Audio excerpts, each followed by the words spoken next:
彼は無能なので立ったままの方がいいんですよ。大口取引先との商談の席で自分の席が見当たらず焦る俺と心配する取引先の社員に対し課長は笑いながら言った。簡単な業務も満足に一人でこなせない出来損ないでしてね。ここにいることすらはばかられるのに、どうしても出席したいって言って聞かないものですから連れてきてやったんです。平然と嘘を言って俺を笑い物にする。俺は課長の指示で出席しただけで、どうしても出席したいなんて言ってない。なぜこんな悪趣味な嫌がらせに遭わなければならないんだ。笑いのネタにするためだけに呼ばれたと分かり、俺は両手を怒りで強く握りしめる。そんなに彼は無能かね。その時、取引先相手の社長が重々しく口を開いた。それはもう、これ以上ないってくらいの無能でして。面白おかしく語り聞かせる課長だったが、直後、その笑顔を凍りつかせることになった。俺の名前は田島俊介。今年、白樺商社に正社員として入社した。新人研修が終わって配属先が決まり、新しい環境にますますモチベーションを上げて頑張ろうと思っていた矢先のことだった。お前の教育係は、あそこで雑用やってる契約社員の大川に任せることにしたから、わからないことは全部あいつに聞け。配属先の課長である後藤元彦さんが自分のデスクに俺を呼び寄せ吐き捨てるように言った。大川さんですか？俺は大川さんを見る。黒縁のメガネをかけている大川さんはコピー機の前で何やらコピーをしているようだった。別に正社員と契約社員を区別するつもりはない。ただ、契約社員に教育係を任せることに少し違和感を覚えた。軽く首をかしげて後藤課長を見る。すると後藤課長は不愉快そうに眉根を寄せた。おい、田島、顔をこっちに向けるな。お前、顔がムカつくんだよ。社会人らしからぬ、いや、人としてどうかと思う後藤課長の言葉に面食らう。その時、書類のコピー作業をしていた大川さんが戻ってきて、後藤課長を呼んだ。後藤課長、コピーが終わりました。大川、お前がこいつの教育担当な。たった今、コピーをしてきた書類の束をデスクへ置く大川さんに、後藤課長がにべもなく言う。それに大川さんはいぶかしそうな顔をした。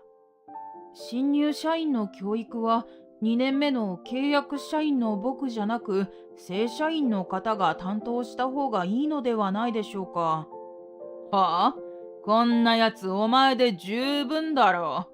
こいつの顔を見てると気分が悪くなるんだよね。さらっとすごい理不尽なことを言う後藤課長。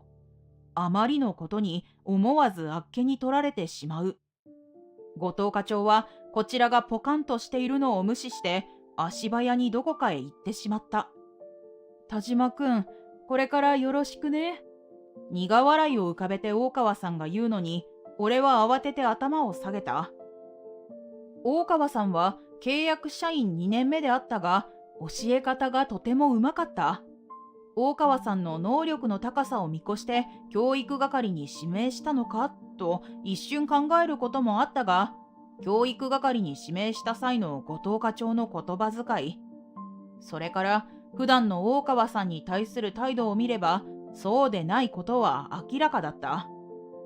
ただ、それでも大川さんが優秀なことに変わりはないので、俺は懸命に学び仕事を覚えた。田島くんは飲み込みが早いね。僕は覚えるのに君の倍くらいかかったよ。いやいや、大川さんの教え方のおかげですよ。大川さんがニコニコと笑って褒めてくれる。そんな和気あいあいとした雰囲気で日々の業務をこなしながら、それと同時にこの職場のことなども大川さんからいろいろ教えてもらえた。そのほとんどが後藤課長のことである。他の社員からも厄介な課長だと悪評が高いそうだ。一度目をつけられると最後、ひどいいじめにあって退社に追い込まれる社員も見てきたと教えてくれた。僕は目をつけられているほどじゃないけど、嫌われてるみたいで、よく変な仕事を押し付けられるよ。まあ、僕の場合は契約社員だから仕方ないところもあるけどね。それから大川さんは、後藤課長には気をつけた方がいいよと言う。顔が気に入らないと配属早々言われ、すでに目をつけられているような気もしたが、俺は曖昧に笑って礼を言った。だいぶコツも覚えてきて、二人連携して仕事を円滑に進められるようになってきたある日、後藤課長が近づいてきた。調子に乗んなよ、お前ら。突然そんなことを言ってくる。わけがわからず、大川さんと顔を見合わせていると、後藤課長がイライラした様子で続けた。どんどん仕事をこなしているみたいだけどな、新人のできる仕事量じゃない。どんなずるい手を使ってるんだ。意味がわからないことでイチャモンをつけてくる後藤課長は、どうやら多い仕事をきちんと仕上げてくる俺たちが気に入らないらしい。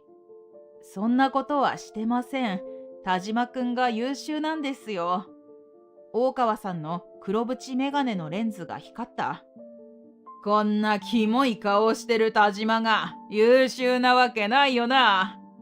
はははとバカにしたような笑い方をした。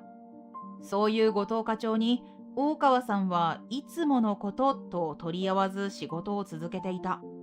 俺が何かを言おうとしたら大川さんに目配せされる。大方他のやつらに手伝ってもらってるんだろう。そんなお前たちに楽しいお仕事を持ってきてやったぞ。ドンと目の前に置かれた書類の束と複数のファイルボックスがいくつか。ずる賢いお前らへ楽しい罰だ。書類の整理を明日までに2人でやれ。え？は？と俺は目の前のものに驚き呆然となった。書類の束は前が見えないぐらいの高さまでそびえ立っており、どう考えても明日までなんて無茶すぎると思う。ふと隣を見たら、大川さんが口をへの字にしてメガネを人差し指で上げていた。後藤課長、これはあまりにも無理だと思います。せめてあと2人は応援を。大川さんが言い募るが、後藤課長がかぶせて怒鳴った。口答えするんじゃない雑用係が。やれって言ってるだろうが。それから2人必死になって書類の整理に取り掛かった。休憩も返上し、ぶっ続けで作業をしたし、残業も許される時間までいっぱいいっぱいまで使う。次の朝も早めに来て頑張った。そして、なんとか帰りまでに処理が終わって、後藤課長に報告してその日は帰宅できたのだ。しかし、次の日出勤すると、後藤課長に呼ばれる。おい、大川田島、どうなってるんだこれは。バシンと書類でデスクを叩き、紙が散らばる。どうやら書類の整理で間違った分類をしてしまっていたらしい。上に指摘された後藤はカンカンだった。申し訳ありません。明らかに後藤課長が無茶を言ったのが原因だろうと思ったが、間違っていたことには変わりない。一生懸命謝罪した。だが、後藤課長の怒りは収まらなかった。こんな簡単な作業もできないのか、役立たずの無能コンビが。その後も長々と説教というか罵倒を受け続ける羽目になる。課長が疲れてようやく解放された。ありがたかったのは他の社員たちが状況を理解してくれていたことだ。無理を強いたのは後藤課長なので、課長が悪いでしょとみんなが声を揃えて言ってくれる。もっとも言い返したり助けたりすると目をつけられるため、陰で励ましてくれるだけなのだが、そりゃみんな嫌がらせには会いたくない。退社に追い込まれたくないという気持ちはとてもわかる。だからどうしようもなくて、俺と大川さんが日常的に罵られる毎日であった。役立たずコンビに仕事を任せるとろくなことにならんわ。後藤課長はミスをいつまでも引っ張って嫌味を言ってくる。そんな課長に俺は怒りを覚えずにはいられなかったが、大川さんは課長に言わせておけばいいと取り合おうとしなかった。そんなある日、書類のコピーを取ろうと立ち上がった際、後藤課長に呼び止められた。田島、明日ヒノキ商事と新商品の商談がある。そこでお前を紹介するから出席しろ。そう当たり前のように偉そうに命令してくるので驚いてしまう。ヒノキ商事といえば、うちが一番に取引している大きな会社だ。物流ネットワークを基盤に産業やアパレル、製品売買などを一手に担っている総合商社である。最近は保険関係にも力を入れており、テレビ CM までやっている。そんなすごい会社との商談で、今年の新入社員として入社した平社員である自分を紹介してくれるという。それも後藤課長が。今までの後藤課長の振る舞いを考えてもちょっと信じがたい。だが、紹介してくれるというなら失礼のないように気をつけよう。承知しました。おお、しっかりな。俺が気合を入れて返事をすると、後藤課長はニヤニヤと笑ってうなずいた。そして迎えた翌日の商談当日、商談部屋である会議室へ入室する。席には名前が書かれており、きちんと誰が誰の席か指定されていた。ところが、席を見回ってみたが、なぜか俺の名前が書かれた席がなかったのだ。焦ってしまい何度も見て回る。おかしい。後藤課長は俺も出席しろと言ったのだから席がないわけがないという考えが頭の中でぐるぐる回り焦る。そんな俺を放っておいて後藤課長はさっさと自分の席に座る。後藤課長は涼しい顔をしていた。彼の席は。その様子に気づいたヒノキ商社の社員が怪げな顔で後藤課長に聞いた。言わずもがな、彼というのは俺のことである。すると驚くべきことを後藤課長が言い放ったのだ。ああ、彼は無能なので立ったままの方がいいんですよ。え？驚いたように聞き返すヒノキ商社の社員たち。俺も彼らと同じ顔をして後藤課長の横顔を見つめた。まあ、こいつはですね、簡単な業務も満足に一人でこなせない出来損ないでしてね、ここにいることすらはばかられるのに、どうしても出席したいって聞かないものですから、連れてきてやったんです。俺の方を見やり、鼻で笑う後藤課長はマシンガンのように話し出した。教育係の契約社員と結託しましてね、仕事を他の人に押し付けてこなしているようなやつなんですよ。ほんと、インチキ無能社員でして。そんな、俺も大川さんもそんなこと一度も。ああ、こらこら、こんなところでみっともない言い訳をするな。すみませんね、お見苦しいところをお見せして。後藤課長は一人愉快そうに笑っている。その楽しそうな姿に笑いのネタとしてこの場に呼ばれたのだと分かった。もっとも見た限り、ヒノキ商社の社員は困惑した顔をしているが、そういうことで仕事もできない、本当に恥ずかしいくらい役立たずなんで、席も必要ないと判断しました。ですのでお見苦しいですが、この無能はいないものだと。そんなに彼は無能なのか？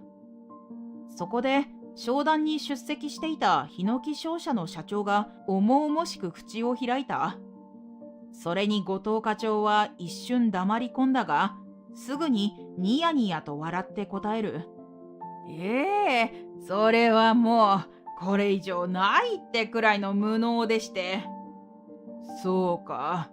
うちの息子はそんなに無能か。社長が後藤課長の言葉を遮り、怒りをにじませ震えた声で言う。それを聞いた後藤課長は何のことかわからないといった様子で一瞬きょとんとしていた。ええそして一拍遅れて後藤課長が驚きの声を上げる。そう、実は白樺商社の得意先のヒノキ商社の社長は俺の父なのだ。そして俺はヒノキ商社の田島社長の跡取りの一人息子である。社会勉強のために父の会社以外に就職したのだが、得意先の社長の息子だと分かれば周りが遠慮すると思い伏せていた。こいつ、いや、この方が社長のご子息？そうだ。父の返答を聞き、後藤課長はしどろもどろになって言い訳を始めた。その見るに耐えない姿に呆れ、これまでの怒りも合わさり口を挟む。後藤課長、俺の顔がムカつくって言ってましたよね。は？そんなこと。父さん、顔が気に入らないって理由で入社早々後藤課長から新人いびりを受けたよ。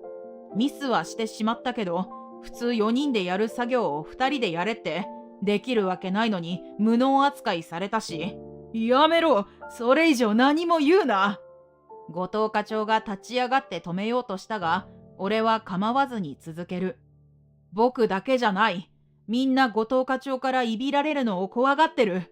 僕に仕事を教えてくれた大川さんのことも無能だと暴言を吐いて。そうか。俊介、いまだにこんな時代遅れの人間がいるとは。これはどういうことかね、後藤。説明を。どういうことと言いますと？言いますと、じゃないだろう。俊介が言っていたのは本当なのか？自社の社長ならともかく、お得意様の社長に知られるというとんでもない失態にさらされてしまった後藤課長は、これ以上言い訳もできず、白状するしかない。申し訳ございませんでした。白樺商社の社長ご子息だと知っていたならこんなことは。知ってたらやらなかった。だが、その場合標的がただ変わるだけでは？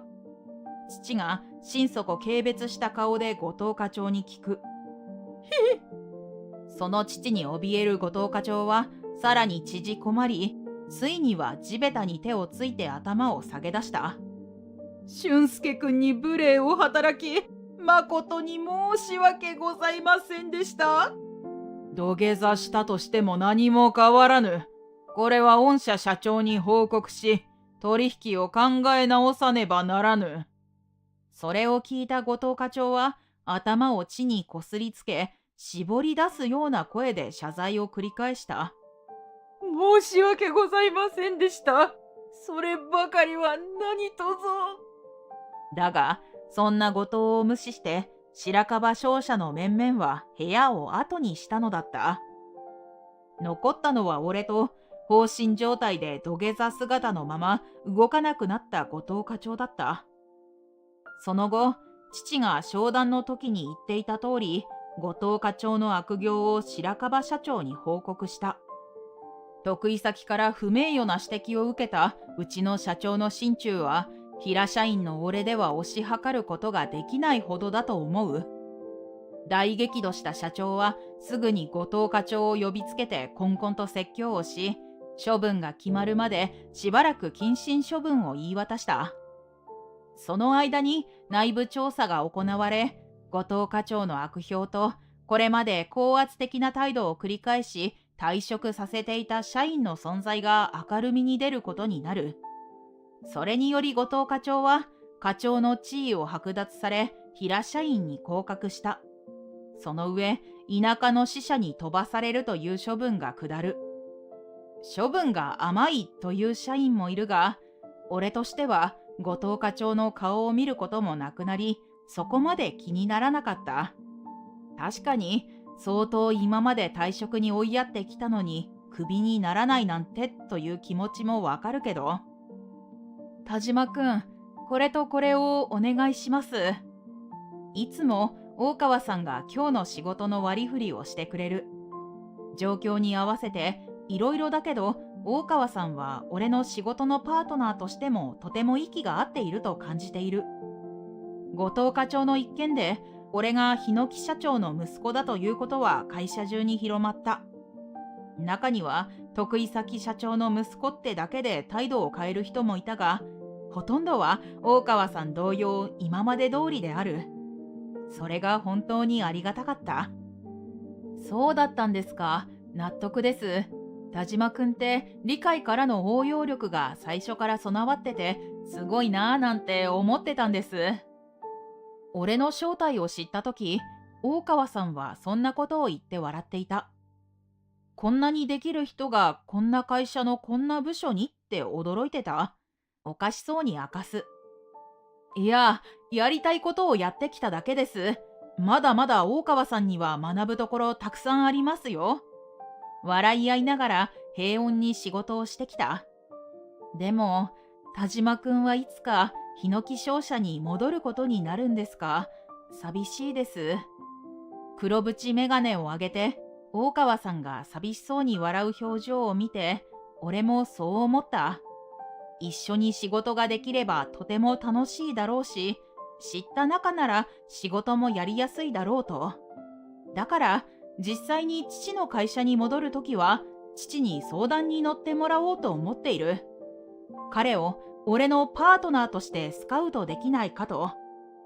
その日までしっかり大川さんのもとで学び、日々成長していきたい。